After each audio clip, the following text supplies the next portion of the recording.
They made it at MSC 2024. They're definitely going to be looking to do the same thing here. But it does seem like Twisted Minds, man, they've been on a crazy, progressive journey right now. They've just been improving so much after last time we saw them. Emblem-wise, Bargain Hunter for the Natan. Again, Master Assassin Sano really likes to just play in the side lane, always pressuring and taking turrets alone.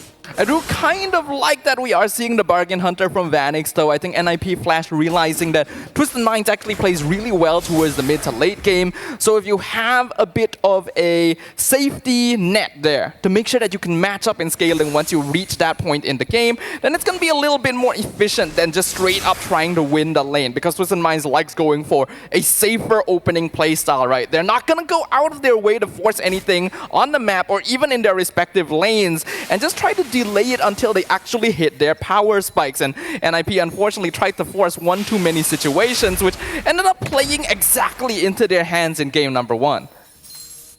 And it's also the Brave Smite, man, for Coffin, or sorry, for Curtizi here. We've seen so many different emblems for the Juicin, and I think in M6, it's safe to say that the Brave Smite has been one of the best, maybe even the best option to go for if you want to just go in aggressively. We saw this first, I believe, from Rins, and then we saw it also from Super Friends coming in. The Brave Smite allows you to just go in for the Crimson Beacon, stay sustainable, and get so much done in the team fights. Yeah, I think nowadays with the meta, if you want your hero to be viable, it needs to do one of two things. It needs to be an unkillable frontline, or it needs to do a lot of... Hold on!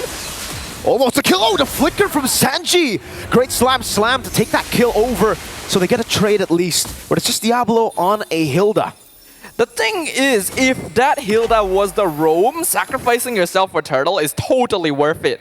But Diablo is the EXP laner. When you die once as an EXP laner, you do end up losing a bit of that lane pressure overall. I think it's still fine, because if we look at where the lane equilibrium right now is in the EXP lane, Diablo isn't actually going to miss out on too many minions, and will still be able to match up against Sanji, which is very, very important, as this Hilda is the only source of burst physical damage that NIP Flash has to play around with. He needs to become a threat, so that Twisted Minds actually needs to itemize against him instead of just going full out magic defense against Hades and Vanix. Yeah, Sanji definitely pressured. Oh, Hoda. Very aggressive, always just going for these stuns. Baited out the Crimson Beacon earlier. And now I guess we can move our focus back to the junglers, right? The pathing for both the junglers. Hoda actually losing up in a bit of levels. AOG coming down a bit late though. The Purify was able to get the immune down. Hoda still able to get the damage. JPL way the Dragon Vanix from downtown. Rotates to the mid lane, gets the entropy, and that's the equalization and kills. Very, very nice. And this is the adjustment that we wanted to see from NIP Flash. That was definitely a more patient approach, waiting for Twisted Minds to put themselves in an awkward situation and maybe wait for resources to be expended before full committing. JPL being able to find that kick later on when we saw Hoda had already gone a little bit too far forward, set it up a whole lot more easily, especially when combined together with Curtizi. NIP Flash definitely recognized that since they're playing with a Zusin in the mid lane, their fights are not going to be very, very fast, right? It's more of extended skirmishes, which means that they cannot full commit, right? Unless they have a form of burst alongside them, which is why Vanix was brought over. The more snowball that this Natan can pick up, as compared to Sano, the quicker NIP Flash can accelerate the game. That's a Starlium Scythe, I believe, picked up. Yeah, for Hades, so already quite quick. You can see right now the Turtle getting contested. Hades walking up. We'll be going up to Sanji, putting a bit of damage, baiting out slam, pass, Curtizi, Lancer Flare, JPL looking for it, getting the way to Dragon now. Diablo gonna help him out with a focusing down. Hoda able to dash away. Curtizi putting the Lancer Flare down, and that's gonna be the Frigid Glacier to connect. SOD for the bottom lane, Troll gonna get the kill. Sano joining the fight with a Spear of Destruction, and a man advantage works out for Twisted Minds. Wow. Yeah, that is a bit unfortunate. NIP Flash has a lineup that's very burst-based, right? So they have to play around timings if Vanix is not around. And Vanix was obviously not around there. Twisted Minds now full control of the Turtle. Should be able to pick it up quite easily. It was a really good kick by JPL. They actually gathered 3 members of Twisted Minds together. But Hades was still like 1 or 2 seconds off from activating that electrifying beats, which meant that the burst damage was simply not there. And Twisted Minds could instantly reverse reverse the situation, especially with Sano coming in with that Spear of Destruction. That's why NIP Flash needs to take slower fights, right? They have to pick up on the exact timing when Hades is ready to go in for the DPS, because otherwise they just simply don't have enough damage output to threaten Twisted Minds at this stage of the game. Yeah, they really don't. Curtizi with the Brave Smite and the way that Jusen is, it's more on utility than it is for damage, right? And yeah, I guess you could try to rely on Diablo for a bit of damage in the early game, but the burst is certainly not there. When JPL goes for the way of the dragon, no one can really fully capitalize on that. And now it becomes a game of who gets to the power spike first, right? Vanix, does he get to that item power spike? Does he get to the world's first IRL gaming district there? The esport district, Kidia? Oh wait, we're getting sidetracked here. No, the itemization, yeah, not the place.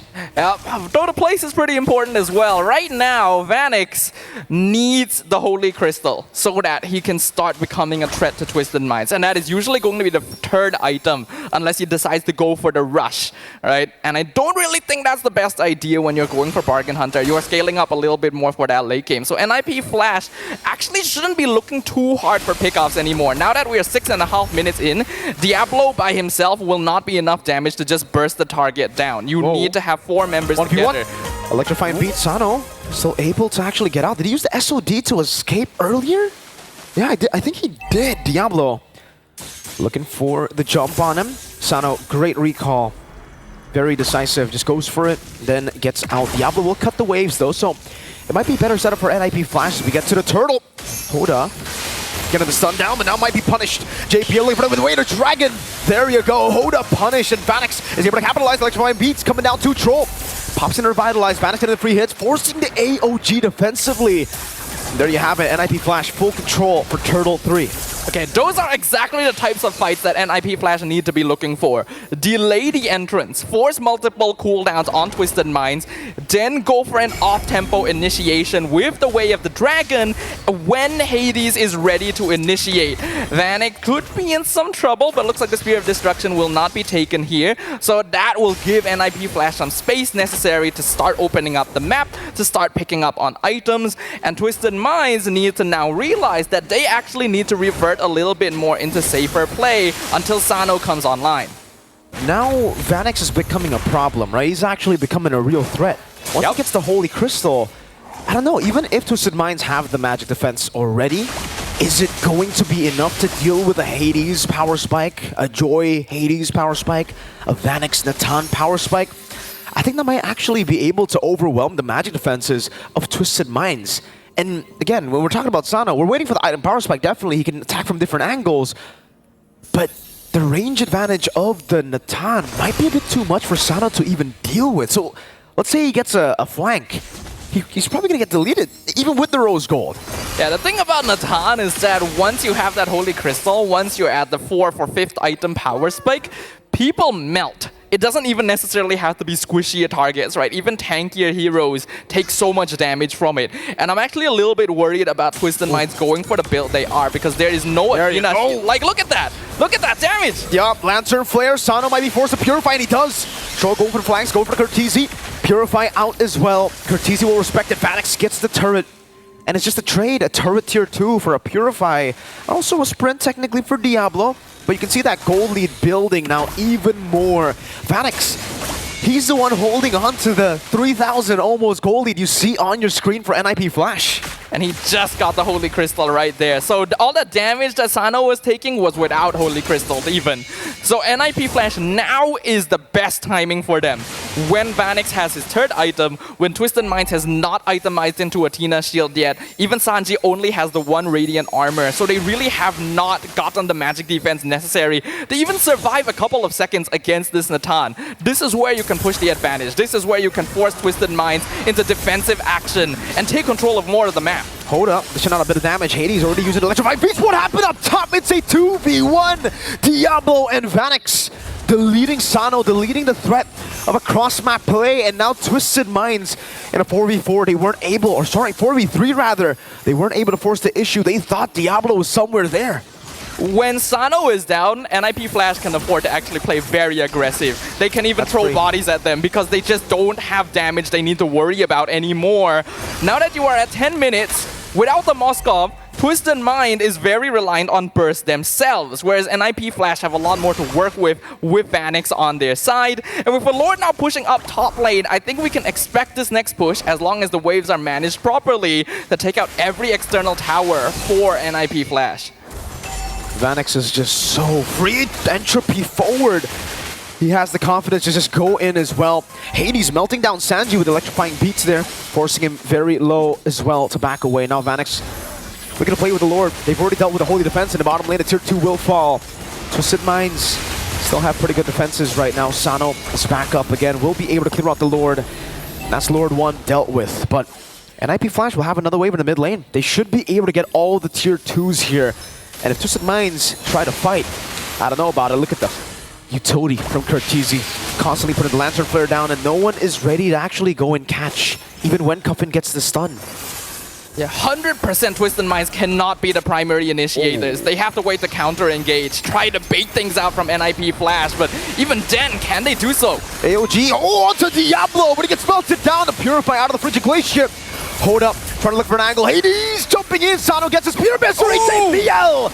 Knocks him up with a Jeet Kune Do. 4 members of Twisted Minds have been evaporated. And now it's just Hoda. This is comfort. This is the NIP Flash we all know and love. Crystal wide open. I doubt Hoda can do anything now. Unstoppable. NIP Flash gonna show them what it means to take a victory. And ladies and gentlemen, we are jumping into game number 3. NIP Flash, they don't want to go down just like that in game 1, you know? After a stomp, they gotta return the favor. It's another stomp, and now we have game 3 to see whether NIP Flash can go back-to-back right here in top 8, as they did in MSC top 8 as well, or if Twisted Minds can finally be the first team from MENA to do it.